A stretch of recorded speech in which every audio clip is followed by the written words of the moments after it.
Hey guys, welcome back. I'm Gary. This is the Gear Channel. We're back in the garage today. Uh, it's super cold outside. The last couple of weeks here in Saskatoon, it's been minus 30 degrees Celsius temperatures. That works out to minus 22 degrees Fahrenheit if you're watching the Fahrenheit scale. Today it's about minus 22, works out to about minus 7 degrees Fahrenheit. I apologize if there's some background noise. I got a heater running in the background here to keep me warm. It's a cold one. Anyway, this cold weather actually sparked the idea for this whole video. It's this winter driving experience and the technology that separates these two cars. So I've got two Malibus in the garage here. One is a 68 Chevelle, and it's got, nothing for options and technology, whereas the car below it, 2015 Malibu, it has things like TPMS, ABS, traction control, adaptive cruise, lane keep, lane assist, park assist, backup cameras, forward and side facing cameras. They got radar, these new cars, LiDAR systems. They got SRS systems, which goes hand in hand with your airbags. GPS systems, which keeps you from getting lost. There's a lot of technology that separates these cars in the last 40 years. And I personally learned to drive in an old car like this. And I'm not saying it made me a better driver.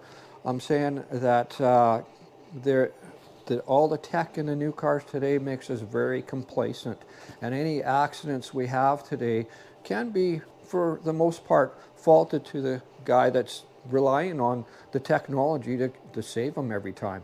Now, the TPMS, the ABS, the traction control, those things can help you get around corners a little quicker, and the tire technology is changed immensely.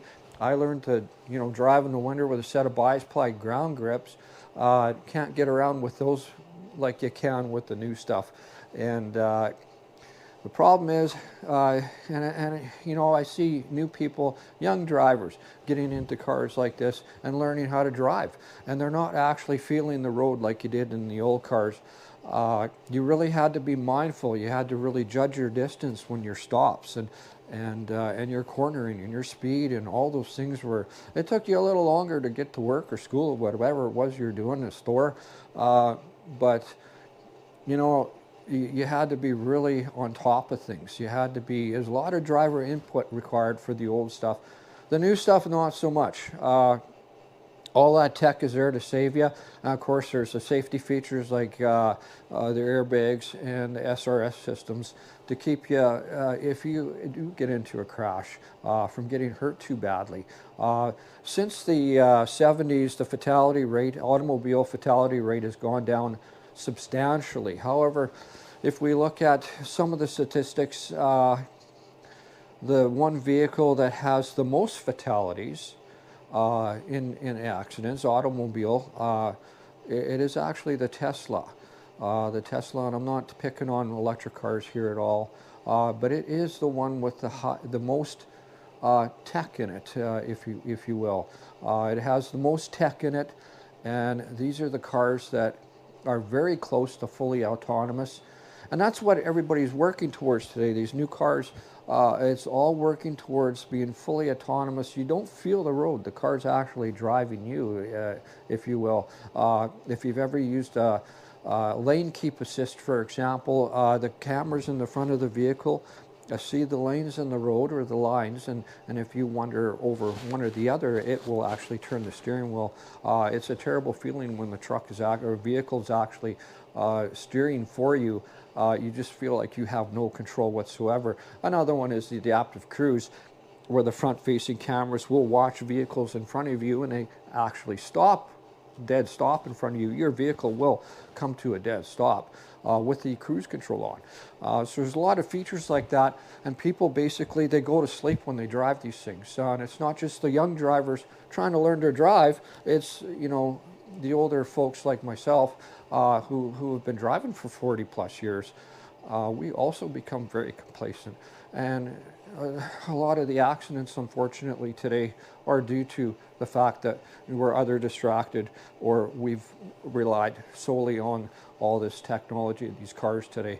As an example, went to the store the other day. I was walking through the Canadian Tire parking lot here, and a young fellow got into his car and he put it in reverse. He was backing out of his stall and he almost ran over two people and myself, and almost ran into a car that was coming down the aisle. And it was all because he was looking at his backup camera. He actually didn't take the time to shoulder check and look behind him, because he relied on that technology, that little screen on the dash, to tell him what was behind him. And of course, it doesn't give you that full field of view that you needed. So he actually had to turn his head, and he didn't know any better. And of course, a new driver, and almost hit some people. So that's all this stuff happens. My wife, she drove out to a friend's out of town with this car, in fact, in the fall, and her TPMS light came on when she arrived, and her friend's husband attended to the car, put some air on the left front tire, because that's what the dash told him to do. And it turned out that, if you rotate tires on a regular basis like I do, and if you don't actually program those TPMS sensors to tell the car where that tire is, well, the dash isn't going to read properly. So she came back with the left front tire having 60 pounds of air, and the left rear, which was actually leaking with about 10 pounds of air. So that's, we can't rely too heavily. We do become very complacent, and I keep using that word.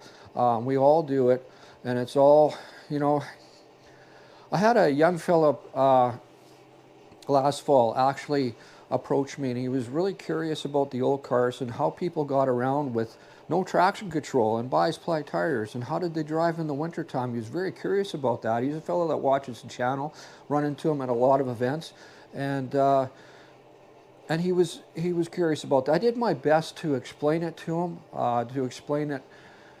and about halfway through the conversation, I realized the only way I'm going to really get him to understand is for him to get into a classic car and drive it on the winter streets and experience that for himself. It was a hard thing to actually put into words. Of course, I'm unable to do that, but that's, just to give you an idea. I feel for the young people that don't know what it's like to drive a classic car. Certainly, if I can give somebody the opportunity, I would do. And that's really important, because it's a different feeling. I very much, I cherish that. Anybody that has a classic car, they love that feeling, that driver input and that feel of driving a car that doesn't have all these tech that steals that driver feel away from you. I think it's just a different feeling, and unfortunately, as time goes on, eventually these cars will 100% drive us without any human input whatsoever, and that's all what this tech is kind of driving towards, unfortunately. But yeah, I'm going to drive this old car as long as I can. And anyway, I thought if you guys, I hope you got something out of that. It was just kind of an interesting topic.